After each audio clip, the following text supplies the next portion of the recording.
बहुत समय पहले की बात है। आरोही अपने माता पिता के साथ खुशी खुशी दिल्ली शहर में रहा करती थी। गर्मियों की छुट्टी थी, इसलिए आरोही अपने माता पिता के साथ गांव घूमने अपने चाचा चाची के घर रामपुर जा रही थी। आरोही बहुत ज्यादा खुश थी और पूरे रास्ते अपने माता पिता से बातें कर रही थी। मम्मी पापा, कितने दिन बाद हम गांव घूमने जा रहे हैं। मैं तो वहाँ जाकर बहुत एंजॉय करूंगी। भाग जाऊंगी, वहाँ पर आम खाऊंगी, लीची खाऊंगी, सुबह सवेरे उठूंगी, चिड़ियों की आवाज सुनूंगी, अच्छा अच्छा मौसम देखूंगी। गांव में कितना ज्यादा मजा आता है। थोड़े से दिन कब बीत जाते हैं पता ही नहीं चलता। हाँ आरोही बेटा, तुम बिल्कुल ठीक कह रही हो। गांव में बहुत ज्यादा मजा आता है और तुम वहाँ जाकर बहुत एंजॉय करना। तुम खुश तो हम भी खुश। तुम्हारी खुशी के लिए ही तो गांव जा रहे हैं, वरना तुम तो जानती हो तुम्हारे पापा को बिल्कुल भी टाइम नहीं था। इस तरह हंसी खुशी पूरा परिवार गांव की ओर बढ़ रहा था, लेकिन किसको क्या पता था कि आगे उनके साथ क्या होने वाला है, क्या दुर्घटना घटने वाली है।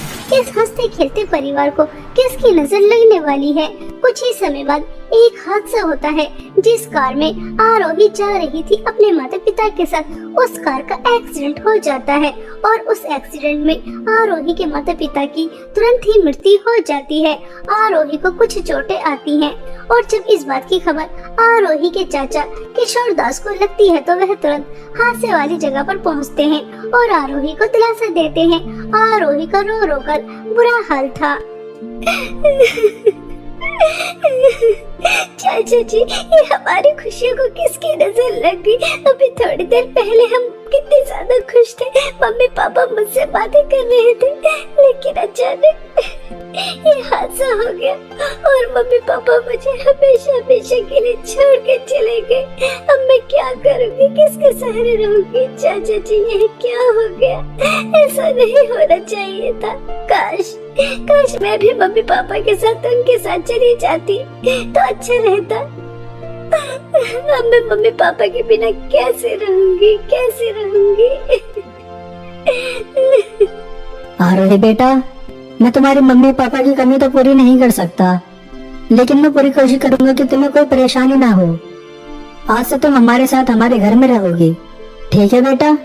इस तरह आरोही के चाचा आरोही को दिलासा देते हैं, लेकिन दूर खड़ी आरोही की चाची महिमा वह आग बबूला हो रही थी। कुछ समय बाद आरोही के माता पिता का दाह संस्कार हो जाता है। घर जाने के बाद महिमा अपने पति से कहती है, देखो जी, आपने इस मनहूस की जिम्मेदारी उठाने का फैसला तो कर लिया है, लेकिन मैं आपसे पहले ही कह देती हूँ कि अगर ये हमारे साथ रहेगी हमारे घर में तो जैसा मैं कहूँगी वैसा ही करना पड़ेगा, वरना इस मनहूस का हमारे घर में कोई ठिकाना नहीं है। कह दीजिए चली जाएगी शहर और वहीं रह लेगी। हमने कोई ठेका नहीं लिया इस अनाथ का पालन पोषण करने का। हमारे भी अपने बच्चे हैं, उनका भी पालन पोषण करना है। पैसे पेड़ पे तो नहीं लग रहे हैं। अरे भाग्यवान, तू कैसी बातें कर रही है। अभी तो बेचारी ने अपने माता पिता को खोया है और तू कैसी बातें कर रही है।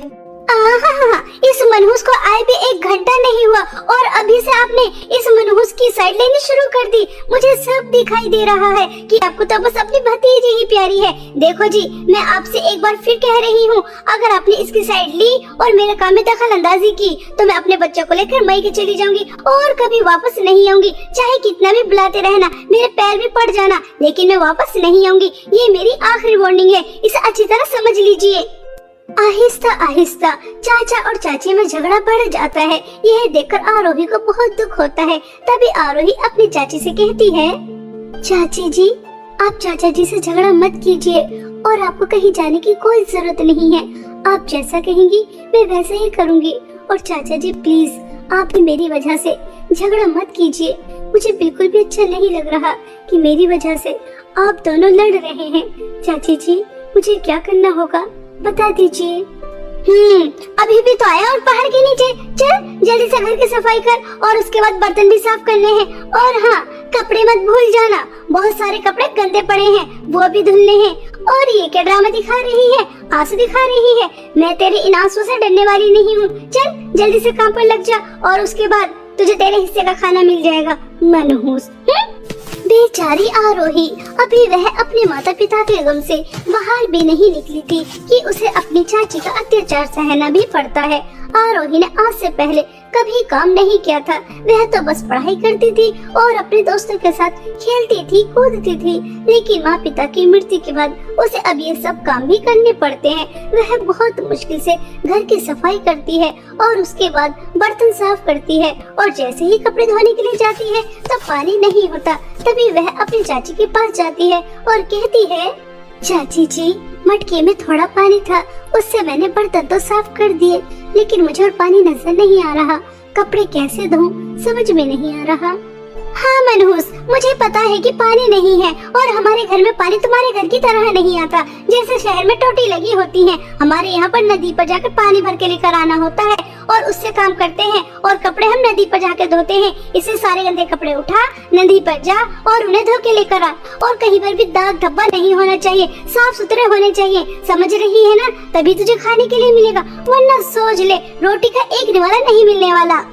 आरोही रोते हुए सभी गंदे कपड़े उठाती है और नदी पर धोने चली जाती है, और वहां जाकर बहुत मुश्किलों से उन कपड़ों को धोती है और रोती रहती है, और उसके बाद घर आ जाती है। महिमा अपने पति और अपने बच्चों के साथ खाना खा रही थी और दूर खड़ी आरोही देख रही थी। तभी महिमा का छोटा बेटा राहुल आरोही से कहता है, दीदी दीदी, आप दूर क्यों खड़ी हैं? सुबह से आप बस काम ही कर रही हैं, कुछ खाया भी नहीं है।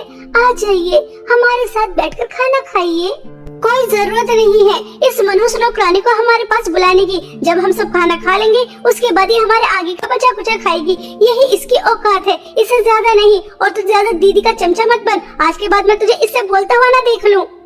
ऐसा कहकर महिमा अपने बेटे को चुप कर देती है, और उसके बाद सभी खाना खाकर चले जाते हैं, और बेचारी आरोही उनके आगे का बचा कुचा खाती है और अपने माता पिता को याद कर बहुत रोती है। ऐसे ही रोज रोज आरोही के ऊपर अत्याचार हो रहे थे, और हमेशा की तरह आज भी आरोही नदी के पास कपड़े धो रही थी कि तभी महिमा की एक ब्रांडेड साड़ी नदी में बहकर दूर चली जाती है, जिसे देखकर आरोही बहुत ज्यादा रोती है। अरे नहीं नहीं, यह क्या अनर्थ हो गया? चाची जी की ब्रांडेड साड़ी नदी में बहकर दूर चली गई, और अगर चाची जी को पता चला तो वह तो मुझे मार मार कर जान से ही मार देंगी। मैं क्या करूं? चाची जी की साड़ी कैसे वापस लेकर आऊं? ऐसा सोचकर आरोही बहुत रो रही थी, और वह दोपहर से शाम तक बैठी रहती है, क्योंकि उसे बहुत अच्छी तरह से पता था कि अगर वह घर जाएगी तो उसकी बहुत ज्यादा पिटाई होगी। लेकिन और वह कर भी क्या सकती थी, उसे घर भी जाना था।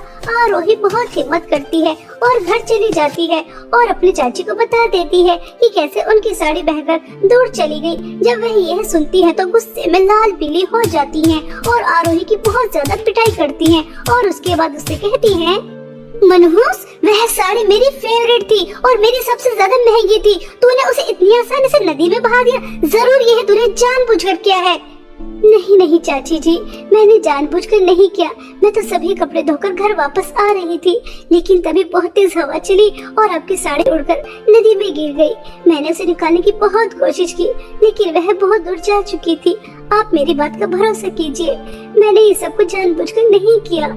हाँ, मैं तो जैसे मनहूस को बहुत अच्छी तरह से जानती हूँ कि ये तूने जानबूझकर ही किया है। मैं कुछ नहीं जानती कि वह साड़ी तू मुझे कैसे लाकर देगी, लेकिन मुझे वह साड़ी जरूर चाहिए। अगर तूने मुझे वह साड़ी लाकर नहीं दी तो सोच लेना कि मैं तेरा क्या हाल करूँगी। इस घर में तो तुझे मैं रहने ही नहीं दूंगी, लेकिन तेरा हाथ पैर भी तोड़ दूंगी और तेरी पूरी शक्ल भी बिगाड़ दूंगी। किसी को मुँह दिखाने के काबिल नहीं बचेगी, इसलिए जा और मेरी साड़ी लेकर आ।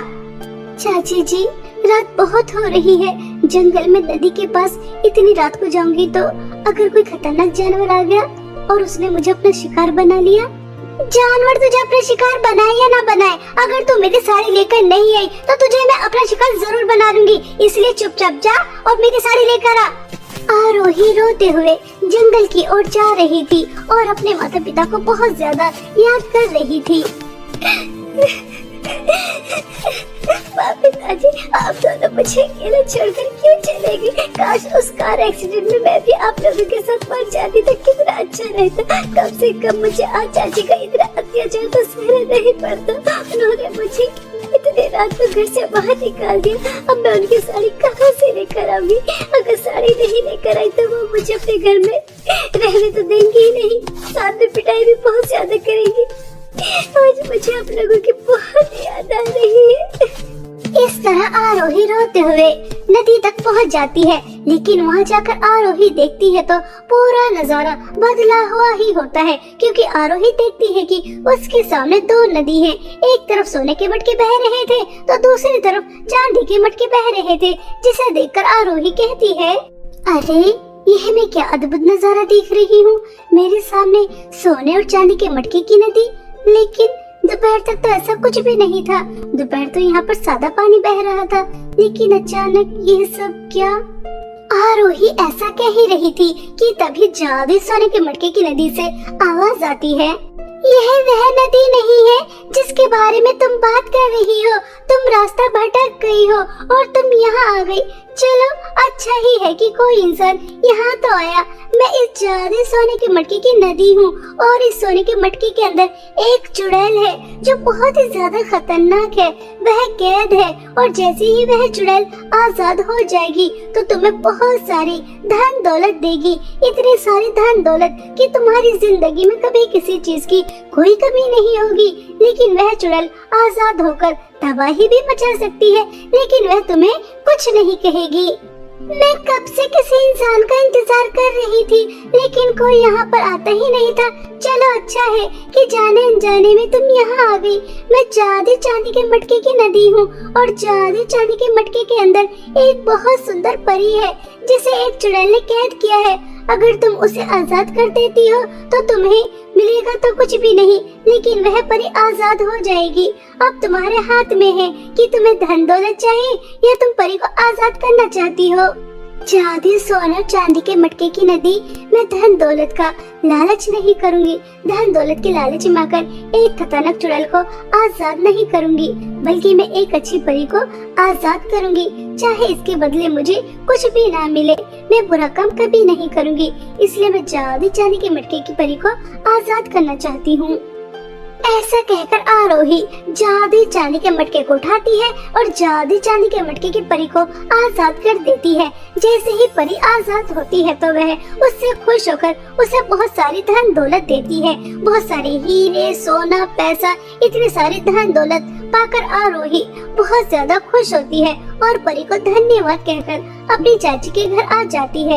इतनी सारी धन दौलत देकर चाची की आंखें चमक जाती हैं और महिमा आरोही को जोर से थप्पड़ मारकर कहती है, इतना सारा सोना, हीरे, पैसे तुझे कहाँ से मिले? मुझे सच सच बताना। अगर तूने मुझसे झूठ बोलने की कोशिश भी की तो मैं तुझे नहीं छोड़ूंगी। जल्दी बता कि तुझे इतनी सारी धन दौलत कहाँ से मिली, कहाँ से लेकर आई? क्या कहीं तूने चोरी की है? आरोही अपनी चाची को सब सच बता देती है कि उसे जादू सोने और चांदी के मटके की नदी मिली, जहाँ से उसे इतनी सारी धन दौलत मिली है। यह सुनकर महिमा लालच में आ जाती है और वह मन ही मन में सोचती है, ये मनहूस तो हमेशा बेवकूफ की बेवकूफी रहेगी। जब जादू सोने के मटके की नदी कह रही थी कि चुड़ैल को आजाद करने की वजह से इसे इतनी सारी धन दौलत मिलेगी कि पूरी दुनिया में इससे अमीर कोई और नहीं होगा, तो ये क्या बेवकूफ थी जो इसने जादू चांदी के मटके को चुना और उसकी परी को आजाद किया? मैं तो जादू सोने के मटके को चुनती, बेवकूफ। ऐसा सोचकर महिमा भी जादू सोने और चांदी के मटके की नदी के पास पहुंच जाती है और वहां जाकर तुरंत जादू सोने का मटका उठा लेती है और उसे खोल देती है। और जैसे ही वह उसे खोलती है तो उसके अंदर से बहुत ही ज्यादा खतरनाक चुड़ैल निकलती है और वह चुड़ैल तुरंत ही महिमा को खा लेती है और दोबारा से जादू सोने के मटके के अंदर चली जाती है। इस तरह आरोही की चाची को उसके लालच और बुरे कर्मों की सजा मिल जाती है और वहीं दूसरी तरफ आरोही अपने अच्छे स्वभाव की वजह से इतनी सारी धन दौलत के साथ एक हंसी खुशी जीवन बिताती है। बहुत समय पहले की बात है, दूर किसी मोतीपुर नामक गांव में सभी लोग हंसी खुशी से रहते थे। पूजा की मां की मृत्यु होने के बाद पूजा अकेली ही रहने लगी, जिस वजह से दीपक ने अपनी बेटी के लिए उसने शीला नाम की लड़की से शादी करी, जिसकी एक प्रिया नाम की बेटी थी। शीला ने प्रिया और पूजा दोनों को ही एक समान प्यार दिया, लेकिन जैसे जैसे दोनों बड़े होते गए, शीला का ध्यान सिर्फ प्रिया पर ही जाते गया। ये बात पूजा को बिल्कुल भी पसंद नहीं थी कि अब उसकी माँ उसको पहले जैसा प्यार नहीं करती और समय के साथ साथ शीला ने अपने रंग दिखाने शुरू कर दिए। हर सौतेली माँ की तरह शीला ने भी पूजा के साथ सौतेला व्यवहार करना शुरू कर दिया और साथ साथ प्रिया भी पूजा को पसंद नहीं करती थी। शीला सिर्फ अपनी बेटी प्रिया से ही प्यार करती और बेचारी पूजा को समय पर खाना भी नहीं देती और हमेशा ही उसे काम न करने पर ताने मारती रहती। पूजा बहुत ही अच्छे और ईमानदार स्वभाव की लड़की थी, लेकिन प्रिया अपनी माँ की तरह ही बहुत घमंडी और लालची थी और हर सौतेली माँ तो सौतेली ही होती है। भले ही शीला और प्रिया पूजा के साथ सौतेला व्यवहार करती, लेकिन पूजा ने हमेशा से ही उन दोनों को अपना माना। इतने अत्याचार करने के बाद भी आज तक पूजा ने कुछ नहीं कहा, लेकिन फिर भी उसे दिल से बहुत बुरा लगता कि उसकी सौतेली बहन और सौतेली माँ उसके साथ ऐसा क्यों कर रही है। शीला पूजा से काम करवा रही थी, यहाँ तक तो ठीक था, लेकिन अब शीला पूजा से ज्यादा काम करवाने लगी और उसको 2 दिन में एक बार ही खाना देती, वो भी अगर काम पूरा होता तब। और प्रिया का क्या था, वो अपनी जिंदगी में बहुत मजे कर रही थी और बहुत ही खुशी से रह रही थी। वो अपनी माँ को बिना बताए भी कहीं घूमने चली जाती तो शीला उसे कुछ नहीं कहती, और अगर वहीं पूजा किसी काम से बाहर जाती तो शीला उसे मारती और खाना भी नहीं देती। दीपक को इन सारी बातों का कुछ नहीं पता था, क्योंकि दीपक के आते ही दिखाने के लिए शीला घर के काम करने लगती और पूजा के ऊपर प्यार जताने लगती। पूजा डर से कुछ नहीं बताती थी, क्योंकि शीला ने उसे धमका रखा था। अब वो यही सोचती थी कि इससे अच्छे तो वो अकेली ही रहती, क्योंकि उसकी सौतेली माँ के आने से उसके ऊपर बस अत्याचार ही हो रहा था। जब भी दीपक आता तो पूजा चाहती कि वो सारी बातें अपने पिता को बता दे, लेकिन फिर उसे अपनी माँ की बात याद आती है कि शीला ने कह रखा था कि अपने पिता को ये सारी बातें नहीं बताना, वरना वो उसकी बहुत पिटाई करेगी। और यही सोचकर पूजा ने अभी तक अपने पिता को कुछ नहीं बताया। पूजा एक समय पर ही खुश रहती, वो रात के समय जब उसके पिता आ जाते, वो थोड़ा समय अपने पिता के साथ बिताती और खुशी खुशी रात में सो जाती, वरना पूरे दिन वो उदास ही रहती। काम करते करते वो बहुत थक जाती, लेकिन शीला या प्रिया को इन सारी बातों से कोई फर्क नहीं पड़ता था। शीला तो बस यही चाहती थी कि उसके घर का काम होते रहे।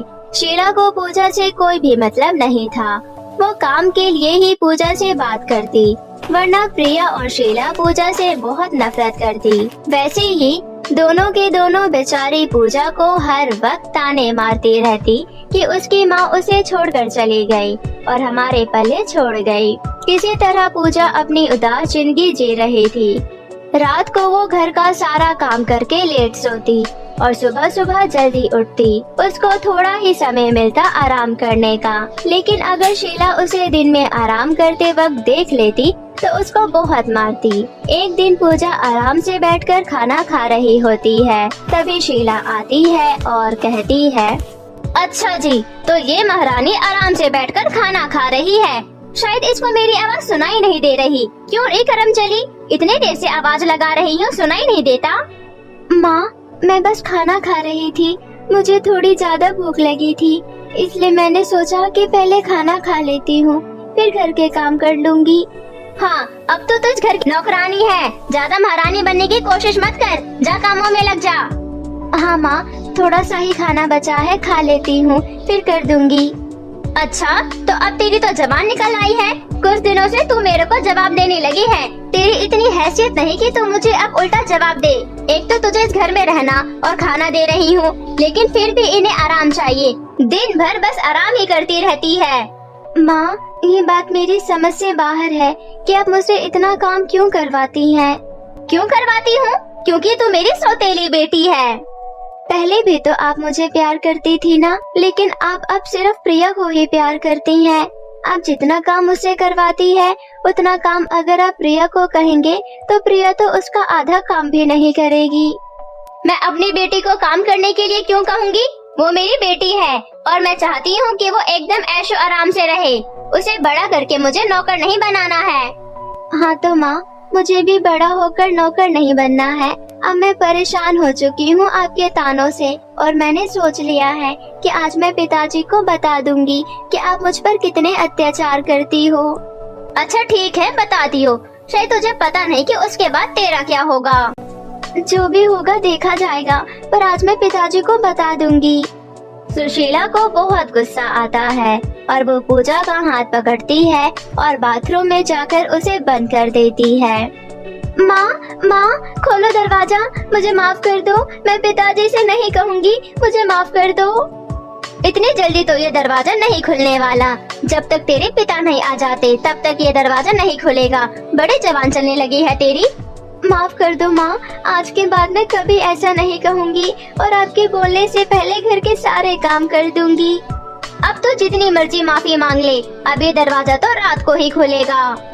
अंदर बाथरूम में पूजा बहुत रो रही होती है, लेकिन जैसा कि शीला ने कहा कि रात को ही दरवाजा खुलेगा और वैसा ही होता है। शीला रात को ही दरवाजा खोलती है। फिर पूजा शीला से माफी मांगती है। ये दिन शायद तुझे याद रहेगा, अब मुझसे जबान लड़ाने से पहले ये दिन एक बार याद कर लियो। ऐसे ही किसी तरह पूजा की जिंदगी बीत रही थी। एक दिन शीला पूजा को दूसरे गांव से अपने लिए चूड़ियां लाने को कहती है। अरे पूजा, दूसरे गांव में जाकर मेरे लिए चूड़ियां लानी है तुझे। लेकिन माँ, चूड़ियां तो यहाँ पर भी मिल जाएगी। मैंने बोला ना तुझे उसी गांव से चूड़ियां लानी है। मैं हर बार उसी गांव से चूड़ियां लाती हूँ, वहाँ पर चूड़ियां बहुत अच्छी मिलती है। माँ, हर बार आप जाती हैं तो इस बार भी आप चले जाइए, क्योंकि मैं अकेले इतनी दूर कैसे जाऊंगी। कैसे जाएगी का क्या मतलब है? इतना भी दूर नहीं है वो गांव, बीच में एक जंगल पड़ता है, चली जाइयो।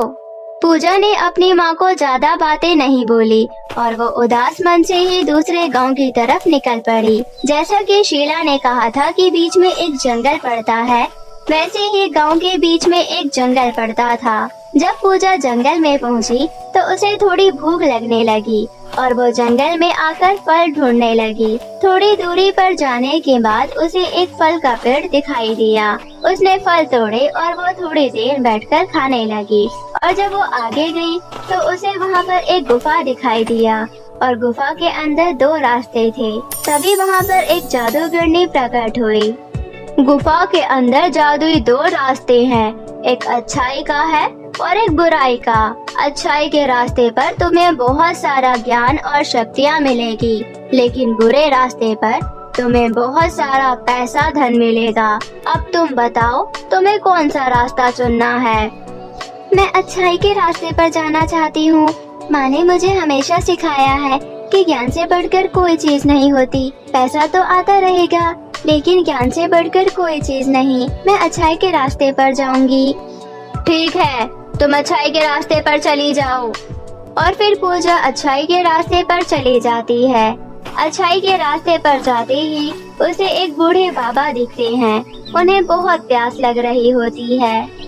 बाबा जी, क्या हुआ? आपको कुछ चाहिए? बेटी, मुझे बहुत तेज प्यास लगी है, मुझे पानी पिला दो। फिर पूजा अपने चारों तरफ देखती है। थोड़ी दूर जाने के बाद उसे एक नदी दिखती है। वो नदी में से पानी लाती है और उन बूढ़े बाबा को पिला देती है। बूढ़े बाबा खुश हो जाते हैं और पूजा का धन्यवाद करते हैं। फिर पूजा और आगे जाती है। तब एक छोटा बच्चा दिखता है जिसकी बॉल पेड़ में फंसी हुई थी। दीदी, मेरी बॉल पेड़ में फंस गई, उतार दोगी क्या? हाँ हाँ, मैं अभी तुम्हारी बॉल पेड़ से उतार देती हूँ। फिर पूजा उस छोटे बच्चे की बॉल पेड़ से उतार देती है। वो छोटा बच्चा भी पूजा को थैंक यू बोलकर फिर से खेलने लगती है। पूजा भी और आगे जाती है। तभी उसे एक परी दिखती है और वो कहती है, तुमने अच्छाई का रास्ता चुनकर बहुत अच्छा किया। तुम दिल की बहुत अच्छी हो और तुमने सभी की मदद की। उन बूढ़े बाबा को पानी पिलाया और उस छोटे बच्चे की बॉल उतार दी।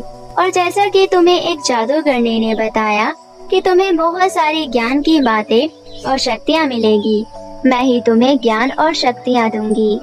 जिसके बाद परी पूजा को बहुत सारी ज्ञान की बातें और कुछ शक्तियाँ भी देती है।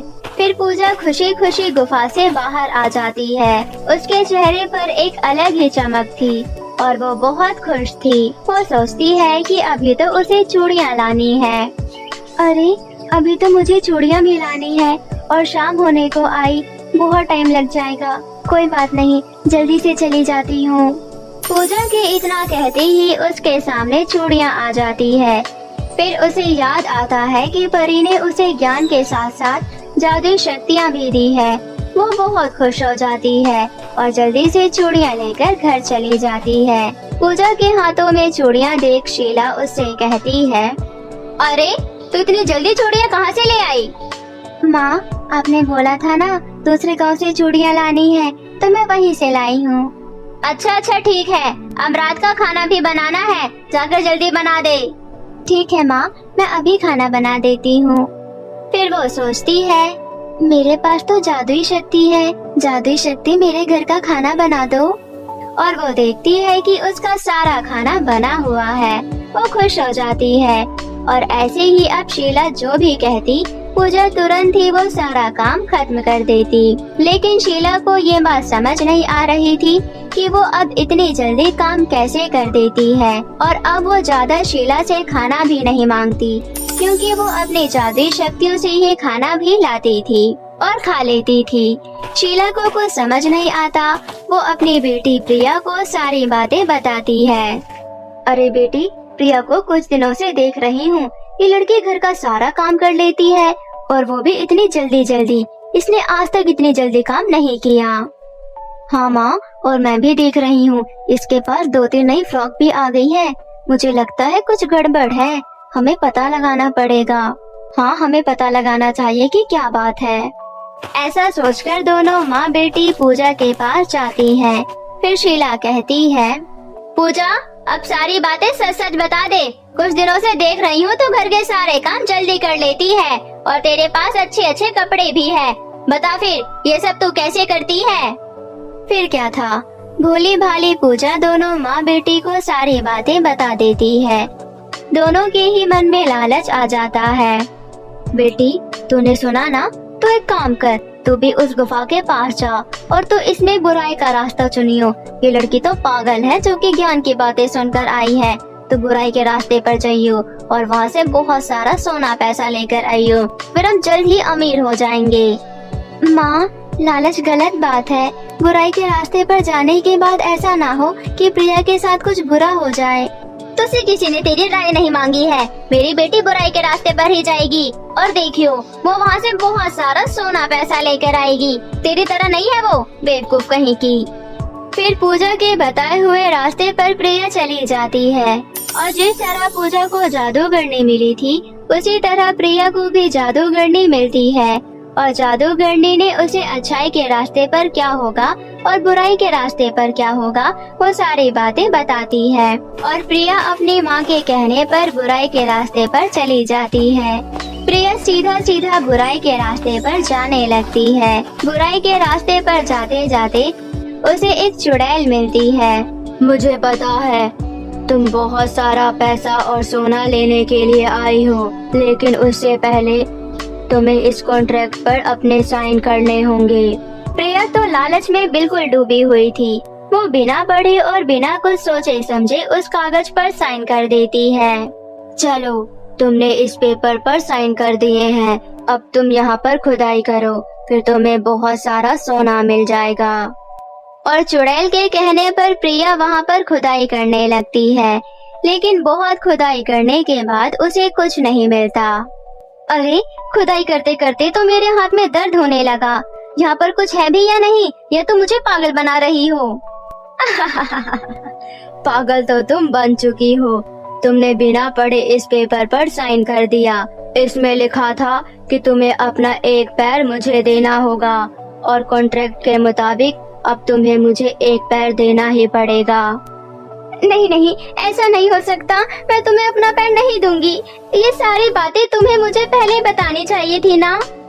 तुम लालच में इतनी खोई हुई थी कि तुमने पढ़ा ही नहीं, पर ये तो तुम्हारी गलती है, इसमें मेरी कोई गलती नहीं। प्रिया मना करती रहती है, लेकिन फिर भी चुड़ैल प्रिया का एक पैर निकालकर अपने टूटे हुए पैर लगा देती है और खुश हो जाती है। फिर प्रिया वहाँ से उदास मन से आ जाती है और जब वो घर जाती है तो उसकी माँ देखती है कि प्रिया का एक पैर नहीं है। अरे बेटी, ये कैसे हुआ?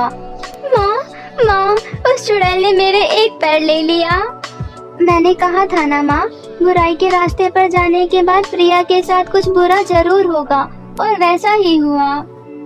लेकिन बेटी, हुआ क्या, मुझे बताओ। फिर प्रिया अपनी माँ को सारी बातें बता देती है, जिसके बाद दोनों को अपनी गलती का एहसास होता है और अब वो शायद जिंदगी में कभी लालच नहीं करते।